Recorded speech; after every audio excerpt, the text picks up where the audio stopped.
Hi, I'm Matt Prater from Vision Christian Radio, and today we're reading day 6 of the 25 days of Christmas.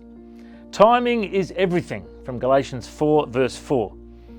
Hitting a baseball has been described as the most difficult feat in all sports.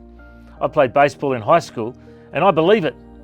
It takes incredible hand-eye coordination to swing a piece of wood 3 inches wide, a little white ball, travelling 95 miles an hour.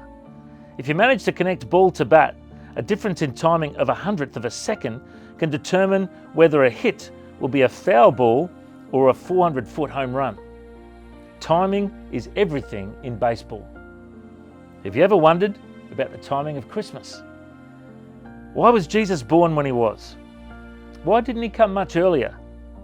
Why did God wait around for thousands of years before sending Jesus onto the scene? The Apostle Paul answers those questions with a simple statement about Christmas, one that would be easy to miss if you weren't looking for it. In Galatians 4 verse 4 it says, "When the fullness of time had come, God sent forth his Son."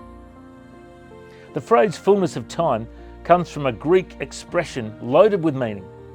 It describes something that is completely fully developed, like a ripe apple that's ready to be picked, or a pregnant woman who's ready to deliver her baby. It refers to a time appointed in advance for something to happen. According to Paul, the birth of Jesus came at the exact moment when everything was in place, when everything was perfectly lined up and the stage was perfectly set. If we walk down the road of history a little way, we can see why God's timing of Jesus' birth was so perfect. 350 years before Jesus was born, a Greek named Alexander the Great set out to conquer the known world. In 12 years he'd done just that. Because of Alexander's conquest, the world adopted a universal language, Greek, which was still common during Jesus' earthly ministry. When the Romans defeated the Greeks, they used their wealth to build roads patrolled by soldiers, and that allowed for relatively safe travel throughout the empire. The most efficient postal system in existence at the time allowed letters to be written and dispatched all over the known world. Into this time in history, when most of the civilized world was within reach, the Saviour of the world was born.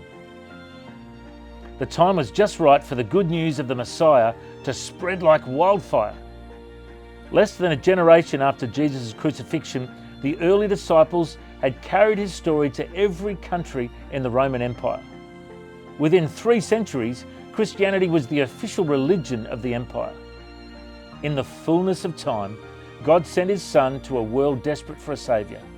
Just as there was an exact time for Jesus to be born, there is an exact time when he will come again. So the exact time for us to put our faith in him is now.